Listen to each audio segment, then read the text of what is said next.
Hello guys, welcome to another video. Today I am with my sister. I don't know why her avatar is glitching. And today we are going to be giving you tips on how to survive 99 nights in the forest. I usually don't make it, but I'm going to try and get you guys to make it because I care for you all.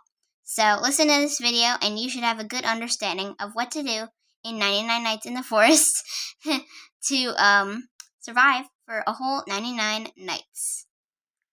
So the first tip, guys, is to look around for the starting coal. It should spawn near the base and somewhere, and you should go ahead and pick that up because it's really useful to place in the fire, and it gives a lot of fuel for you guys. It gets you almost to level 2 progress, so make sure you do that at the start, guys. The next tip is chop a lot of trees when you are first entering the game. It's very useful, and you should do it because then you can easily get the fire to reach 100% with only a few logs and the starter coal. Okay, number 3 is a tip for fighting wolves. I might not do this completely correctly, but you're supposed to run in circles and hit them so you don't get hit. I am horribly failing, but you guys might not, so yeah, just make sure you do that all the time. The fourth tip is hunt a lot of food at the start because you are going to need it. You are going to need a lot of food. So hunt bunnies, wolves, whatever you would like, and make sure you immediately cook it because you are going to need all the food that you can get, guys. Okay, so fifth tip, guys, always hunt a bunch of bunnies so you can get bunny foot and trade with the pelt trader the next day. They are very useful and can get you a lot of stuff from the pelt trader. And he is very useful because he can get you like armor, tools, weapons, etc. Okay guys, so when the pelt trader arrives the next day, make sure you go ahead and grab the bunny foot that you have and give it to him. And the best thing that you're going to want to get here is not the old flashlight. You can find those super easily in loot chests around the map, so do not go for the old flashlight, guys. And also, if you have the camper class, I believe it is, you get one right when you spawn in, so you don't need to get the old flashlight. They're really easy to get. I recommend getting the good axe, and in second place would be the good sack, because, you know, carrying a bunch of things, it can be also useful. But a good axe, they can chop trees faster, hurt your enemies more, deal a little bit more damage. And so, yep, I recommend doing that. I was totally not in time to get stuff. I waited too long. Don't be like me.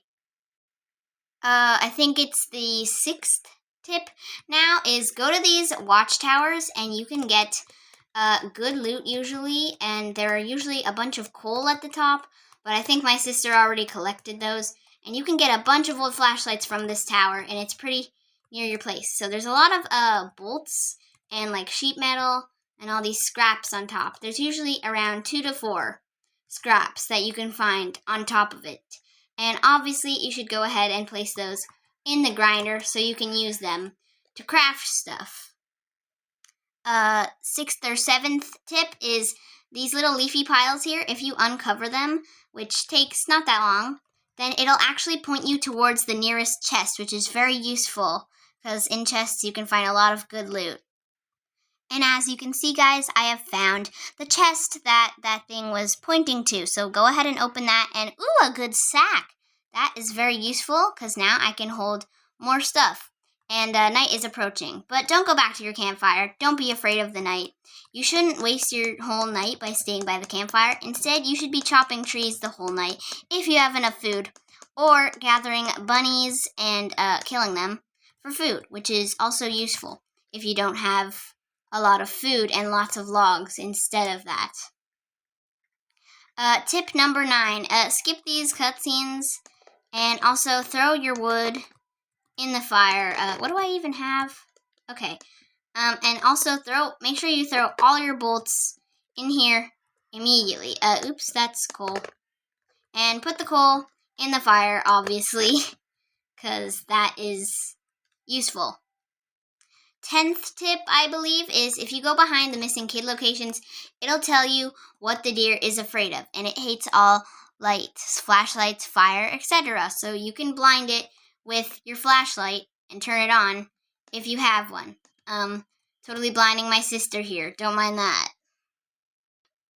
Tip 11. Eat carrots that you find around the map. If you eat a bunch of them, they can restore your hunger actually quickly, and you don't even have to hunt anything, and it's really quick. So make sure to do that, guys. Okay, guys, I'm gonna loot this chest real quick. I hope I get something good. So yeah, let's just loot it. And a good axe. That was a pretty good find. So now I have a good axe, good sack, and an old flashlight. And now you can chop trees a lot faster. As you can see, it only took 5 hits. And it normally takes around, I'm guessing 10 almost for the normal axe to chop down the tree. Next tip, eat berry bushes, and eat berries from the berry bushes that you find around the place because they can restore your hunger quickly. Next tip, guys, look for these little bunny holes around the map and make sure you stand right on top, just like this, and place the bunny trap right in front, so then it will go ahead and give you some meat every time it catches a rabbit that spawns in one of these bunny holes. In the new frog update, guys, if you get these frog keys, make sure to collect them because they're actually useful.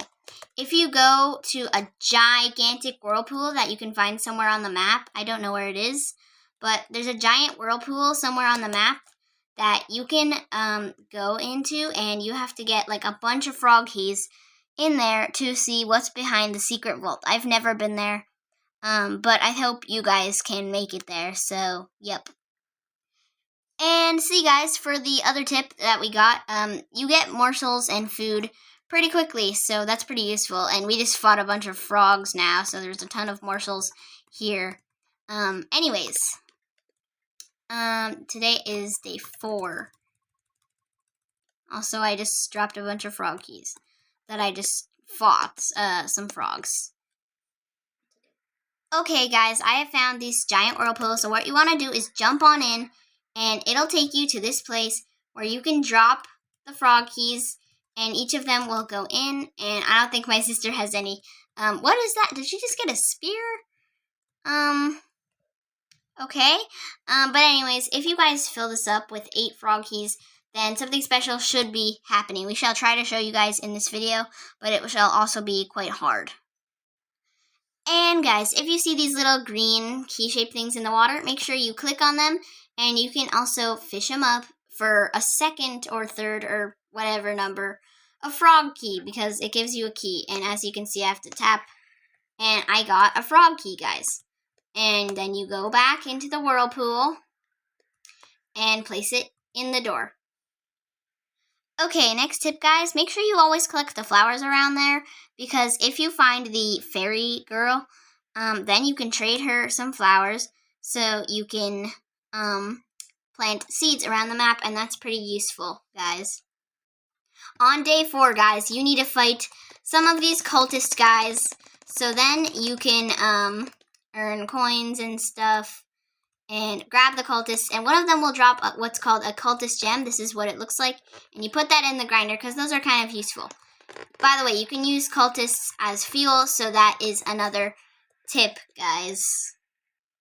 Oh, and by the way, guys, on the 4th night, these few guys are pretty easy to fight. The second fighting is a little bit harder. Okay, guys, I hope you enjoyed this video of lots of tips in 99 Nights in the Forest. I hope you can make it to day 99, or day 100 even, or even farther. Good luck on your 99 Nights in the Forest if you play. And make sure to like and subscribe. It helps a lot, guys. Bye!